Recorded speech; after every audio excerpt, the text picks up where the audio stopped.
Damgaard Sorensen was an officer in the Danish army before starting his business career at shipping giant Maersk.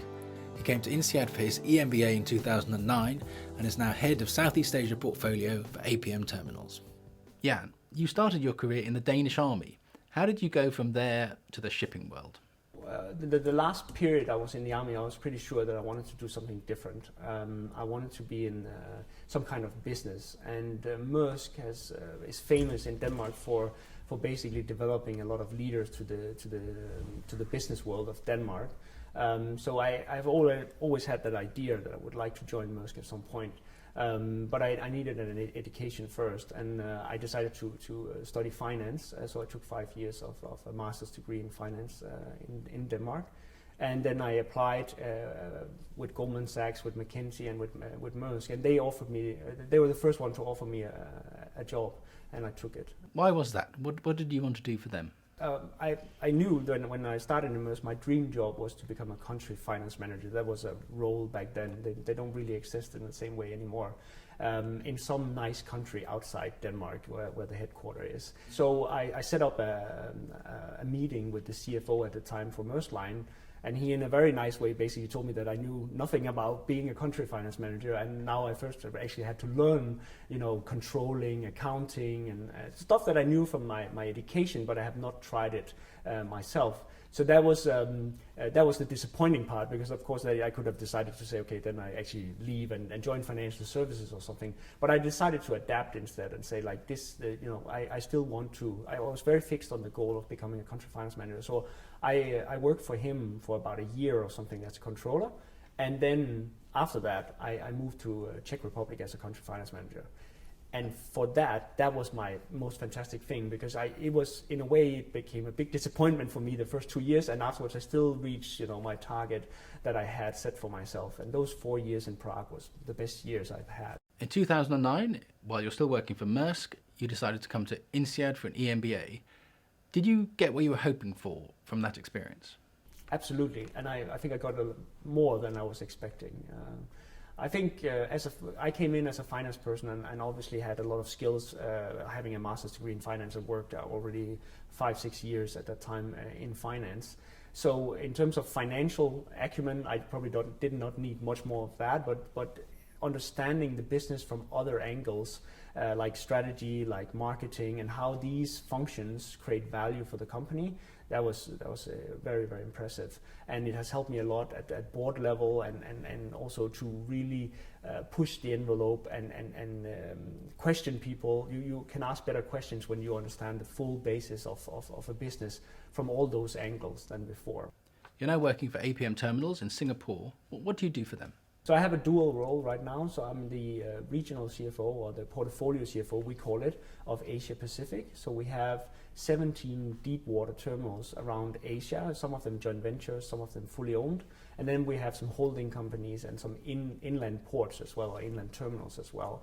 So from a finance performance management point of view, that's my responsibility.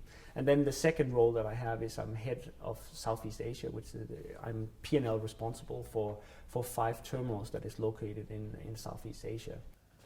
We've interviewed a couple of people who work in transportation, which I guess is similar to shipping. And one of the things they said is that they like it when things go wrong. Is that the same for you? Well, we like when it goes smooth because we make more money this way. But I see where he's coming from. I mean, I like a challenge, and I think most leaders, find if it's very challenging, then the teams comes together, and against the odds, sometimes you create a fantastic product and you make money. So I can see the challenge in that. I remember during my time in Egypt, we had the Arab Spring, and it was a very, very difficult time. But after the fact, when you've been through it, you feel like this was a very rewarding experience. So I can see where he's coming from. What is the secret to making money in the port sector? It is to have a unique selling proposition. So as it's infrastructure, you basically put a lot of investment in cement and in a berth, right, waterfront, right? So it's very expensive. So you put a lot of money in one go, and the cranes are very expensive as well. So sometimes it's a couple of $100 million, sometimes it can be $700 or $800 million US dollars. So it's a lot of money. So you have to make sure that the location that you do is to the where we call it planting the flag.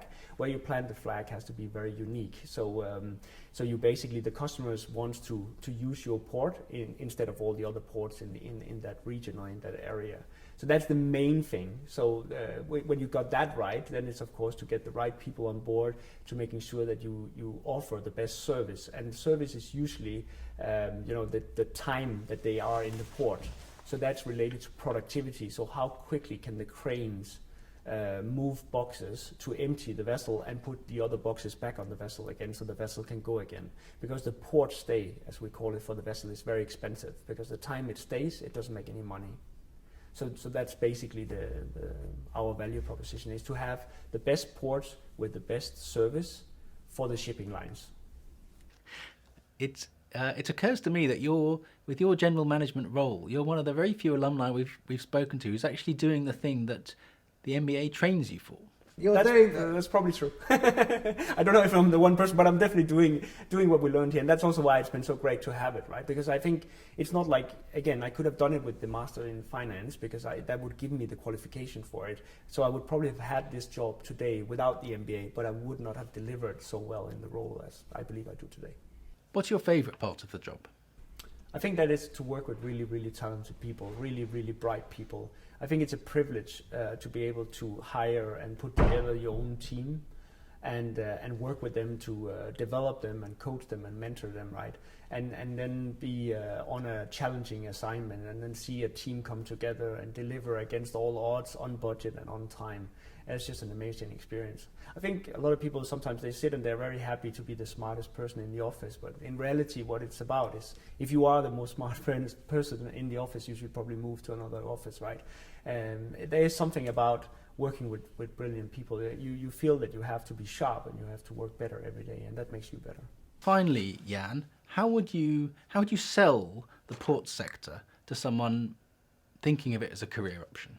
The port sector is not so famous as many other sectors, but the fact is, just like between the airlines and the airports, the airlines do not make a lot of money, but the airports makes a lot of money.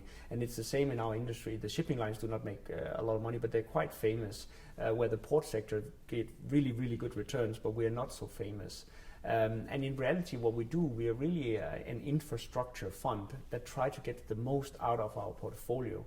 So when sometimes we have people from McKinsey or Boston Consulting Group coming in and helping us, and what they always say when they work with us is that, wow, it's just great to see, it's very tangible, right? You can look at the cranes, you can see the box, and every time you see the box moving like that, okay, that's just money going in and out, right? So it makes it a lot more interesting in many ways to do a work like that, and for me, it's very rewarding.